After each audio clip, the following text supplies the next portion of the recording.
We'll be doing saving function today. So question is, define saving function or propensity to save. Now what is saving function? Saving function shows the functional relationship between savings and income. Saving is a function of income. So whenever your income will increase, your savings will also increase. If income will decrease, savings will also decrease. Look at the schedule now. Income is 0, increases 50-50. It increases by 50-50. 0, 50, 100, 150, 200, 250. It increases in the leaps of 50. Consumption, even when income is 0, consumption is still existing. It is 50. Okay, so consumption will increase in the proportion less than your income. So if income is increasing by 50, consumption will increase only by 25. ठीक है, 50, 75, 100, 125, 150, 175. Now how you calculate savings? We subtract consumption from income, that is y minus c. You will get savings. 0 minus 50, you will get minus 50 savings. 50 minus 75 is minus 25. 100 minus 100 is 0. 150 minus 125, 25 is your savings.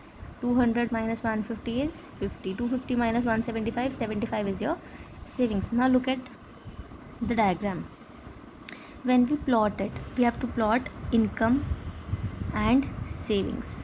ठीक है, we have to plot savings in reference to income. We'll plot income on the x-axis, we'll plot savings on the y-axis, we'll also make the negative axis. Okay, so when income is 0, savings is minus 50. So first point will be here. When income is 50, savings will be minus 25. When income is 50, savings will be minus 25. So point will be here. When income is 100, savings will be 0. Savings 0 and income is 100. Next, when income is 150, savings will be 25. So the next point will be here, and so on.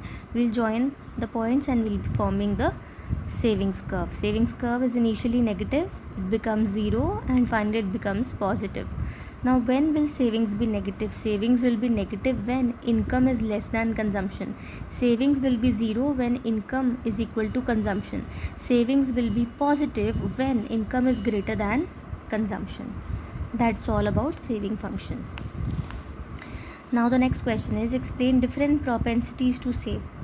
There are two propensities to save: average propensity to save and marginal propensity to save. Now what is average propensity to save? It is the ratio of savings to income, ratio of total savings to total income, S upon Y. Now what is marginal propensity to save? It is change in savings. It is the ratio of change in saving to change in income. MPS is equal to change in S by change in Y.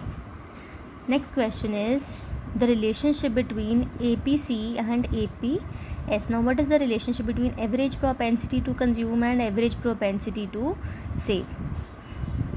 Average propensity to save plus average propensity to consume plus average propensity to save is equal to 1. When we add these two, we'll get 1.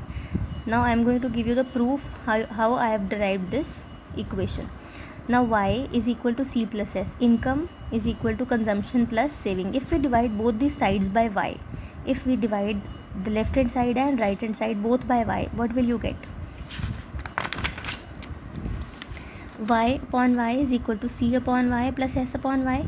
Now y upon y will give you 1. C upon y is the formula of APC. S upon y is the formula of APS. So what will you conclude? APC plus APS is equal to 1. You will derive the equation. Now the next question is relationship between MPC and MPS. The relationship between MPC and MPS is that the addition of both gives 1. MPC plus MPS is equal to 1. Now how will you prove it? We know y is equal to c plus s, income is equal to consumption plus savings. If we apply delta on both sides, delta y is equal to delta c plus delta s. Now we have to divide both the sides by change in y, by delta y.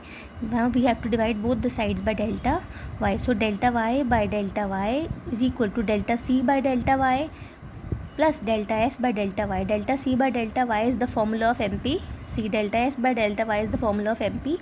S delta y by delta y gives you 1. So we have concluded this formula.